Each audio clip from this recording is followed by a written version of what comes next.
இப்போ என்ன இவர் வந்துட்டு ஹனுமான் காப்பாத்திட்டாரா? ஏன் அவருக்கு வேறு வேலை இல்லை? நீங்கள் சேஃப்டி எக்யூப்மெண்ட்ஸ் எதுவும் போட மாட்டீங்க, நார்மல் ரோட்டில் ஸ்டண்ட்டு பண்ணிட்டு சுற்றுவீங்க. இதை வந்துட்டு காப்பாற்றுறதுக்கு ஹனுமான் அங்கேருந்து வருவார் மேலோகத்துலேருந்து. அப்படியே நீங்கள் வந்துட்டு சாமி பாட்டை போட்டோன்னே அப்படியே கூஸ் பம்ஸ் ஆகி கமெண்ட்டில் போயிட்டு கையெடுத்து கும்பிடுவோன்னு நினச்சிட்டு இருக்கீங்களா?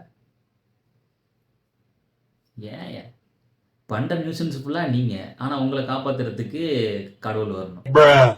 என்ன இது? நான் வீடியோ போட்டிருக்க மாட்டேன், ஆனால் ஏன் போட்டேன் தெரியுமா?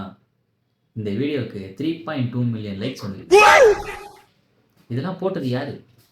நீ யாடா போட்ட?